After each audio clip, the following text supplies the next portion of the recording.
आज का टॉपिक है सूफी आंदोलन। वह सूफी संत कौन था जो यह मानता था कि भक्ति संगीत ईश्वर की निकट पहुंचने का मार्ग है? मोहिउद्दीन चिश्ती। मोहिउद्दीन चिश्ती में यह मानता था कि भक्ति संगीत ईश्वर के निकट पहुंचने का मार्ग है। भारत में चिश्ती सिलसिले को किसने स्थापित किया? शेख मोहिउद्दीन चिश्ती ने। शेख मोहिउद्दीन चिश्ती ने भारत में चिश्ती सिलसिले को स्थापित किया। सूफी सिलसिला मूलतः संबंधित है इस्लाम से। सूफी सिलसिला इस्लाम से संबंधित है। इस्लामी रहस्यवादी आंदोलन को कहा जाता है सूफी आंदोलन। इस्लामी रहस्यवादी आंदोलन को कहा जाता है सूफी आंदोलन। किस सुल्तान से निजामुद्दीन औलिया ने भेंट करने से इनकार कर दिया था?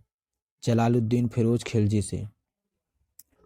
जलालुद्दीन फिरोज खिलजी से निजामुद्दीन औलिया ने भेंट करने से इनकार कर दिया था।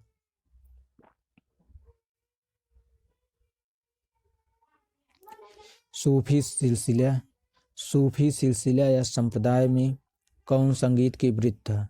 नक्शबंदी। सूफी सिलसिला में संगीत के वृत्त था नक्शबंदी। दारा शिकोह ने किस शीर्षक से उपनिषदों का फारसी में अनुवाद किया था? शीर्ष-ए-अकबर। दारा शिकोह ने शीर्ष-ए-अकबर से उपनिषदों का फारसी में अनुवाद किया था। भारत में किस सूफी सिलसिले को सर्वाधिक लोकप्रियता मिली? चिश्ती को। भारत में चिश्ती सूफी सिलसिले को सर्वाधिक लोकप्रियता मिली। दारा शिकोह ने किस सूफी सिलसिले को अपनाया? कादरी को। दारा शिकोह ने कादरी सूफी सिलसिले को अपनाया।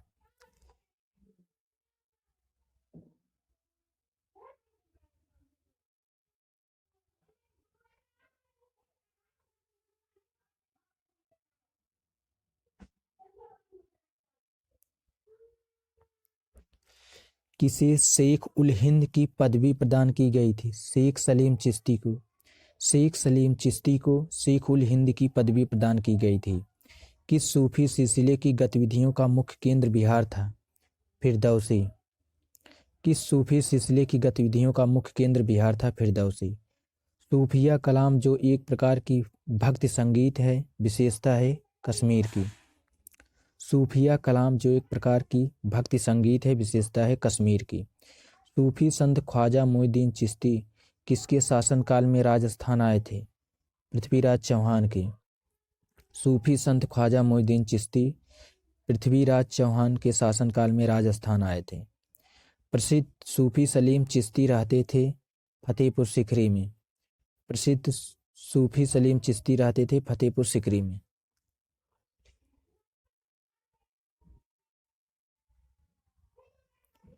किस सूफी को बख्तियार काकी कहा जाता है? ख्वाजा कुतुबुद्दीन को। ख्वाजा कुतुबुद्दीन को बख्तियार काकी या भाग्यवान रोटियों वाला कहा जाता है। काव्याभिव्यक्ति के रूप में उर्दू का प्रयोग करने वाला पहला लेखक था अमीर खुसरो। जो अमीर खुसरो थे काव्याभिव्यक्ति के रूप में उर्दू का प्रयोग करने वाला पहला लेखक था। दक्षिण भारत में चिश्ती सिलसिले की नींव रखने वाला कौन था?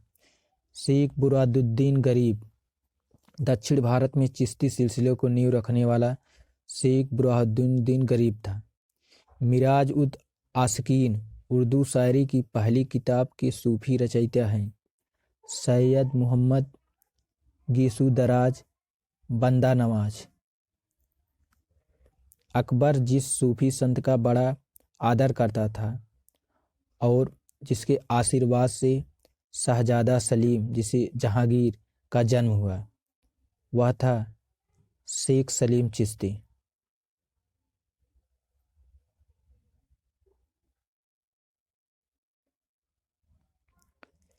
चिरागे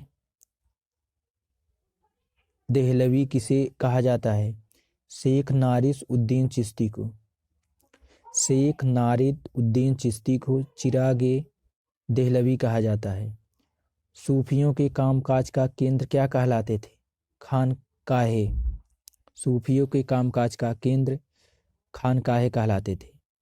सूफी लोग किस प्रकार के जीवन पर जोर देते थे? एकांतवाद और पवित्र जीवन के। सूफी लोग किस प्रकार के जीवन पर जोर देते? एकांतवाद और पवित्रवाद जीवन। हजरत शेख निजामुद्दीन औलिया को लोग किस नाम से पुकारते हैं? महमूद इलाही। हजरत शेख निजामुद्दीन औलिया को महमूद इलाही के नाम से पुकारते हैं। फाना शब्द का प्रयोग किस हेतु किया जाता था? ईश्वर प्रेम में अंतर्मग्न होना। फाना शब्द का प्रयोग हेतु किया जाता था ईश्वर प्रेम में अंतर्मग्न होना। विभिन्न संप्रदाय और उसके संस्थापक। संप्रदाय उसके संस्थापक।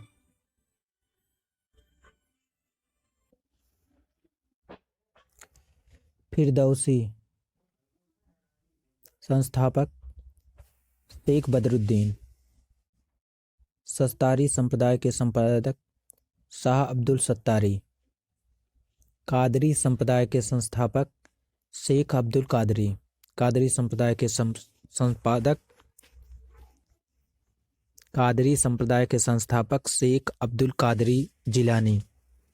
नक्शबेदी संप्रदाय के संस्थापक ख्वाजा बाकी बिल्ला। नक्शबेदी संप्रदाय के संस्थापक ख्वाजा बाकी बिल्ला। महादवी संप्रदाय के संस्थापक सैयद मोहम्मद महदवी। महादवी संप्रदाय के संपादक सैयद मोहम्मद महदवी।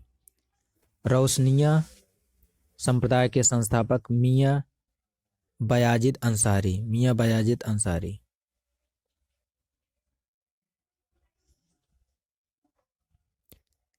कलंदरी संप्रदाय के संस्थापक नजीमुद्दीन कलंदर। मदारी संप्रदाय के संस्थापक शाह मदार। किस प्रसिद्ध सूफी संत ने दिल्ली के 7 सुल्तानों का शासनकाल देखा था? निजामुद्दीन औलिया। निजामुद्दीन औलिया ने दिल्ली के 7 सुल्तानों का शासनकाल देखा था।